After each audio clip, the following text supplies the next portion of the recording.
លុ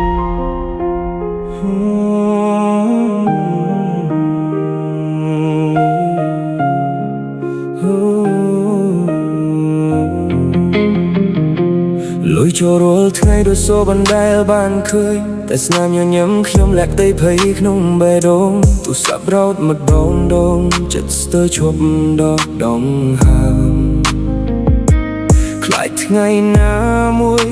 អ្វីត្រូវរលាមុខមនុស្សប្រត់គ្នាមើលទៅដូចជាសង្ស័យកេងមនុស្សរាល់យប់បាវប់មិនឈប់ជីវិតដែលសាងលើការកុហកចុងក្រោយក៏ត្រូវបាក់បែកកាយរត់មិនផុតទេសំឡេងស៊ីរ៉ែលន់ចិត្តរាល់ថ្ងៃប៉ូលីសតាមចាប់គិតប៉ុន្មានក៏មិនផុតប្រការពិតមិនអាចលែកបានជារៀងរហូតលុយដែលបានមកមិនអាចទិញសេចក្តីសុខចិត្តដែលធ្លាប់ប្រឹងក៏คล้ายជាភ័យខ្លាចមួយចំហានខោប្រែក្លាយជាការសោកស្ដាយជីវិត scammer ទីបញ្ចប់គឺភាពឯកោ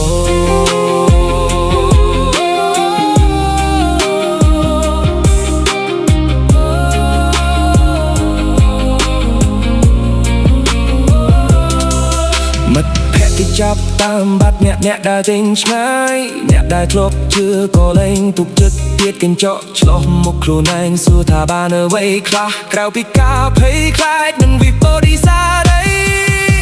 បើអាចបងវិលពេលវេលាត្រឡប់ក្រោយខ្ញុំនឹងចាប់ផ្លូវត្រឹមត្រូវម្ដងទៀតព្រោះជោគជ័យដែលកើតពីការបោកប្រាស់មិនដែលមានសុភមង្គលពិតឡើយរត់មិនផុតទេច្បាប់នៅតែតាមរកការពិតថ្ងៃនេះជាមេរៀនសម្រាប់អ្នកដែលកំពុងវង្វេងលុយអាចបានវិញតែសេរីភាព But time